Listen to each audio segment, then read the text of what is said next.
Olá, tudo bem com vocês? Hoje então o canal faz oficialmente 2 anos e por isso eu vim hoje gravar então um vídeo um pouco diferente. Eu estava à espera que me enviassem tantas perguntas para responder neste vídeo, por isso em princípio vou dividir este vídeo em 2 partes. A segunda parte do vídeo sairá na próxima quinta-feira. E vou tentar então responder pela ordem que vocês enviaram as vossas perguntas. E o primeiro comentário foi do Misael, que me pergunta: tens uma editora portuguesa favorita? Se sim, e qual? Eu acho que a minha editora favorita deve ser igual à tua, Ismael.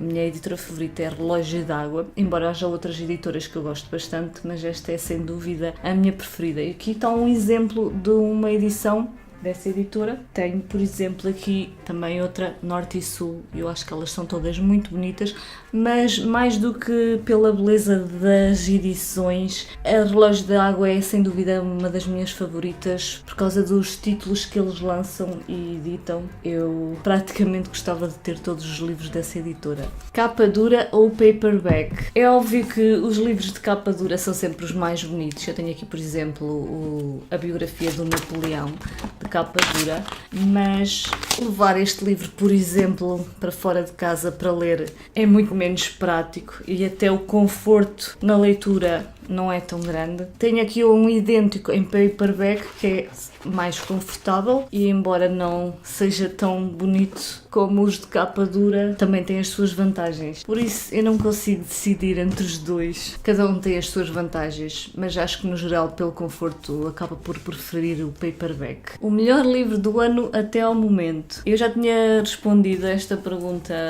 na tag dos 50% e, para não estar a repetir aquela resposta, eu nesse vídeo referi o Evangelho segundo Jesus Cristo. Eu vou referir desta vez um livro que eu gostei bastante este ano até ao momento. Não sei se é o melhor, porque neste momento, sinceramente, está muito difícil de eleger o melhor livro. Mas pronto, está aqui uma indicação de uma excelente leitura deste ano. Norte e Sul, de Elizabeth Gaskell. Um livro ou autor que tenhas medo de ler e reler. Há sim um medinho literário que eu não respondi na última tag TBR intimidante. Eu acho que não referi a este livro, que é o Ulisses, de James Joyce. Foi até por causa de me ter calhado esse livro num sorteio para ler o ano passado que eu decidi que não ia lê-lo e decidi começar antes primeiro pela Odisseia, já que há ali uma ligação entre os dois textos, mas realmente Ulisses é daqueles livros que eu tenho mais receio de ler. Eu se calhar não irei começar por essa obra do James Joyce, se calhar vou começar por um dos livros mais pequenos que ele tem,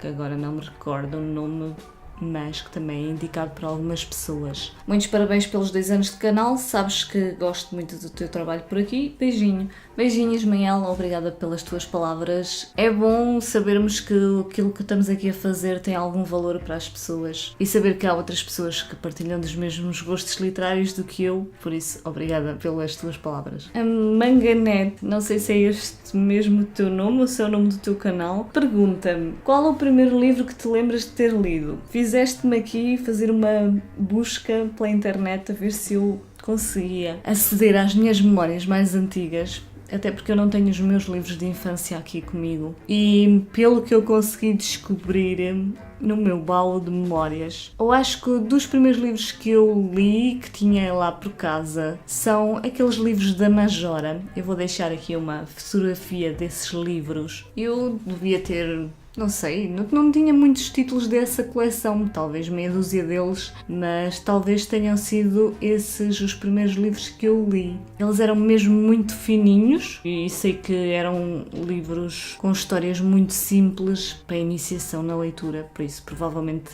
esses foram dos primeiros. Autor preferido? Eu, nesta fase que eu estou agora, desde que criei o canal, eu procuro ler o maior número possível de autores, mas há um autor que eu leio há bastante tempo e que eu tenho mais livros lidos dele, que é o José Saramago. Eu raramente me desiludo com algum livro dele, por isso acho que Saramago, se não é dos meus autores preferidos, está bem lá no topo. Qual foi o maior livro que já leste? Eu acho que sem dúvida que foi o Guerra e Paz. Temos 399 páginas, mais 413 mais 447 mais 435. Por isso, fazendo as contas, é capaz de dar assim um número considerável de páginas. Obrigada pelas tuas perguntas, Manganete, e beijinhos para ti. O Hugo mandou-me também aqui 3 perguntas e algumas delas não foram assim muito fáceis de responder. Ele pergunta: podes convidar 2 escritores para um café e uma conversa. Quais escolherias e porquê? Vivos ou em espírito? Eu pensei em autores que me pudessem dizer coisas que eu tenho curiosidade. Pensei então em Murakami, por ser um autor japonês e por ser de uma cultura tão diferente da nossa. Acho que conversaria com ele sobre as inspirações que ele teve para criar o seu mundo próprio do realismo mágico. Aproveitava para lhe fazer também algumas perguntas sobre a cultura asiática e o Japão.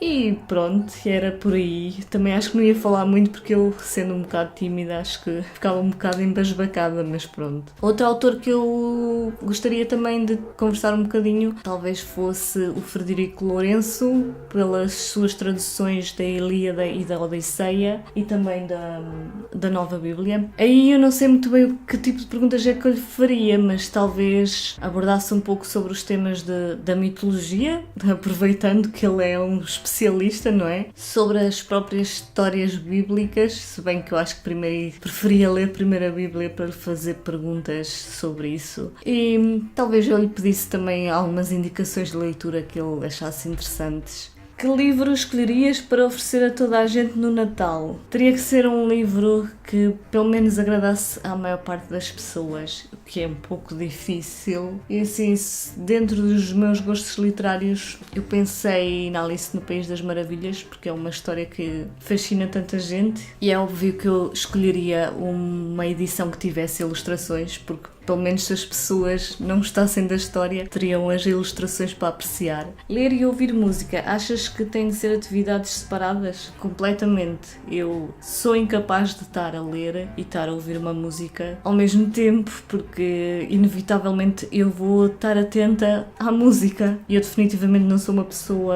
perita em fazer multitasking, muito menos quando estou a ler. Às vezes, até mesmo quando tenho a televisão ligada, tenho alguma dificuldade em me concentrar no que estou a ler, porque aqui o meu segundo sentido começa a querer ouvir o que é que se lá passa.